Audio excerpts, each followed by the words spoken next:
My name is Claire Bennett. On Whitaker Street, in the historic heart of Savannah, my little bakery, Sweet Moment, sat in silence. For 2 years, I had poured my life into this place, convinced my red velvets and lemon bars would charm the city.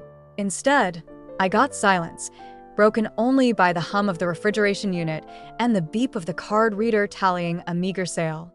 The landlord's letters had grown sharper. The bank's emails were worse, filled with phrases like "final notice" that pressed down on my chest. That night, as I wiped down the empty glass cases, I knew the weekend ahead was my silent deadline. If no miracle arrived, I would call my landlord on Monday and surrender the keys. I leaned back against the counter, closing my eyes, and remembered opening day, the scent of cinnamon rolls, the hope in my chest. Now, only exhaustion was left. My grandmother had always told me that baking was about making people feel cared for. But lately, the bakery had felt more like a burden, an anchor dragging me down. Just then, the bell over the door chimed, startling me. An elderly man stood framed in the entrance, his hand trembling on the door. He wore a tweed overcoat that belonged to another era, his face etched with dignity worn thin by worry. "Excuse me," he said, his voice gravelly but urgent. "Are you still open?"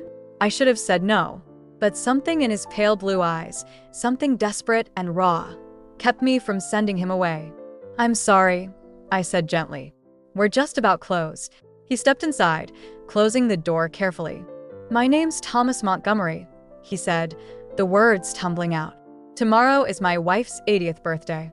We've been married 55 years, and His voice faltered, his gaze dropping to the floor in shame. "I forgot to order her cake." His confession hung in the air. "I walked half the city tonight," he continued. "Every bakery was closed or said no. They told me I should have ordered weeks ago." He looked up, his eyes pleading. "But I can't show up tomorrow empty-handed. Not after everything she's endured this year."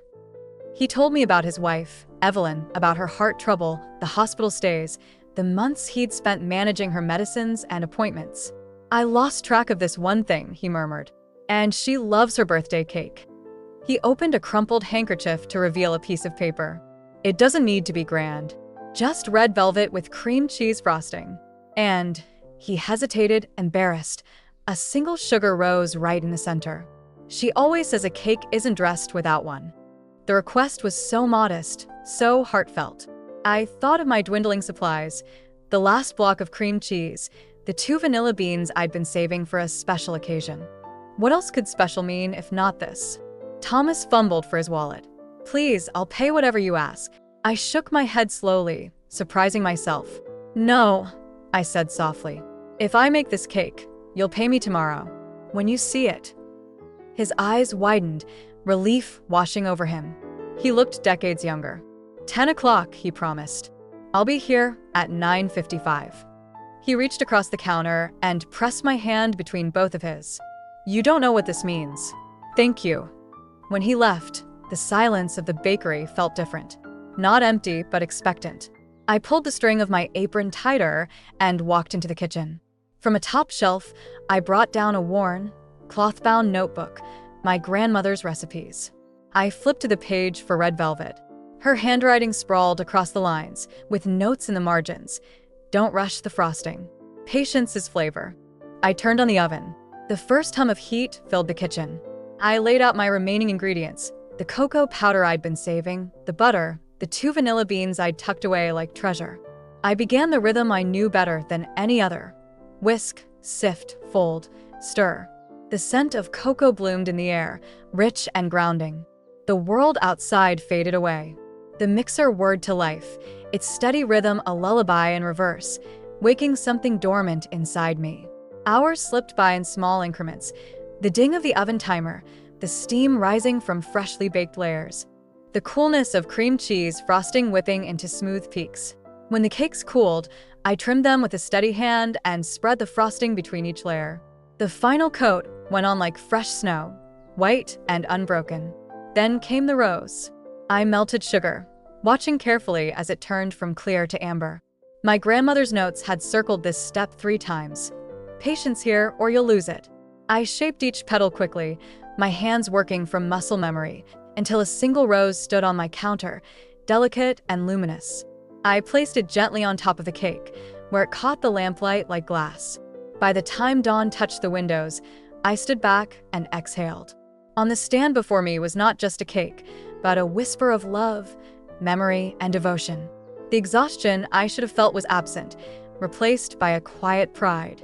I slid the cake into a white box and tied the ribbon, feeling like I was sealing something sacred. I didn't know what would happen at the Montgomery's party, but I had a feeling this forgotten cake could mean more than any of us realized.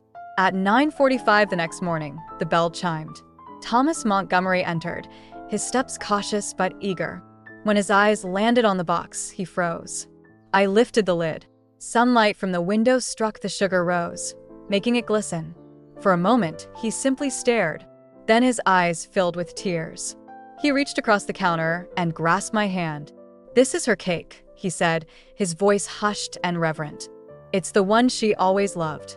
You don't know what you've done for me." I could only nod, my own eyes stinging. The debts, the landlord, the bank, they all faded. What mattered was this man, and the joy that would light up his wife's face. Even if Sweet Moment closed forever, this one night had been worth it. I spent the rest of that Saturday in a daze, cleaning the bakery and preparing for the inevitable call to my landlord. I felt a strange sense of peace. I had done one last good thing. I went home to my small apartment above a bookstore and fell into a deep, exhausted sleep. The next morning, I woke to the shrill buzz of my phone. It was a message from the bank. I groaned, expecting another final notice. But the screen was flooded with notifications, missed calls, voicemails, and dozens of emails. Frowning, I opened my inbox. The subject lines were a blur. Cake order inquiry.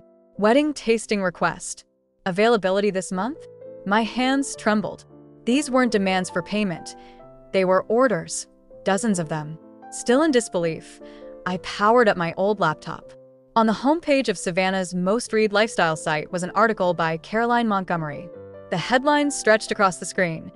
One forgetful grandfather and the most honest cake in Savannah. Beneath it was a photo of a sugar rose, glistening under the light. I leaned closer, reading in stunned silence. Caroline had recounted the entire story, her grandfather's panic, his late-night search, and the chance encounter with a struggling baker who chose compassion over profit. She described the cake, but more than that, she wrote about what it meant, her grandmother's tears of joy, her family's relief, and her own stunned reaction. This cake, she wrote, was not just baked, it was given. It is love in edible form.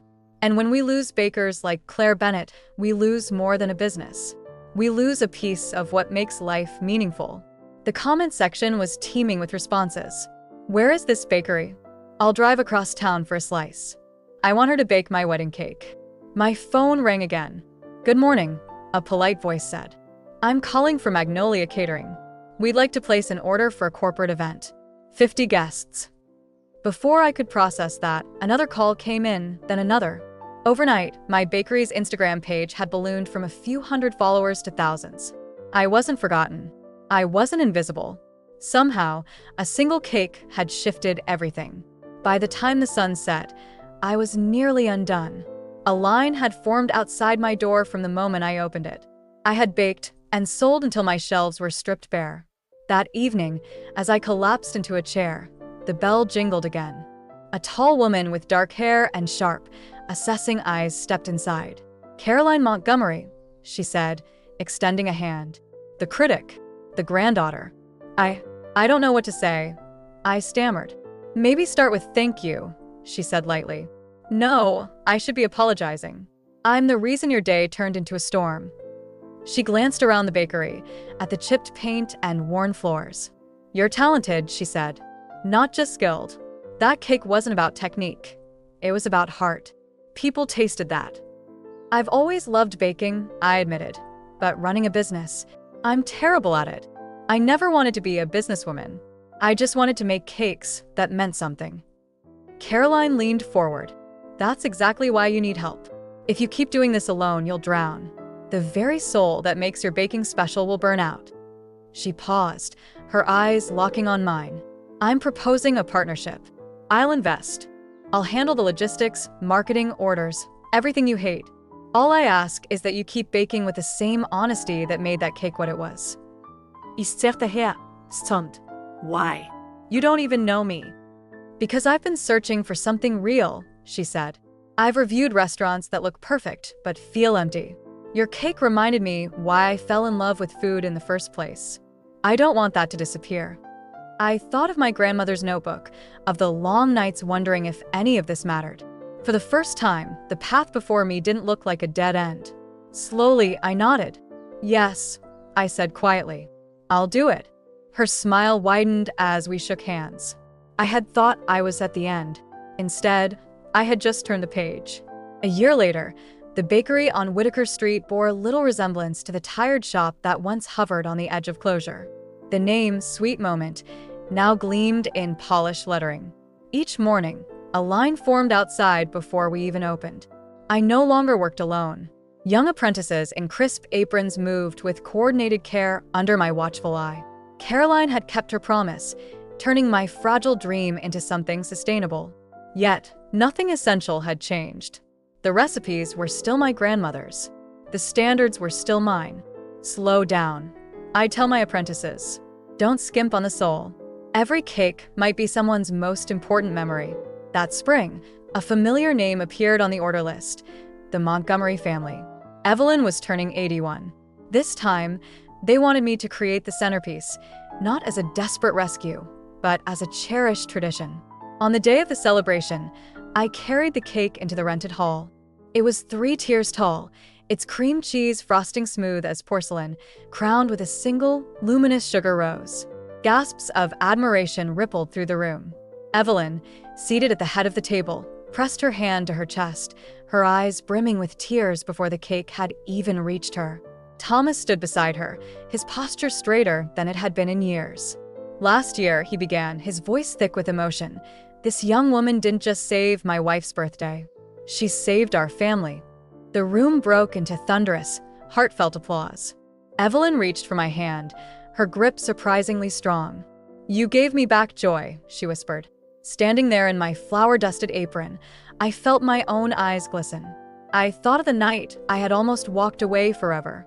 The applause, the praise, it was overwhelming.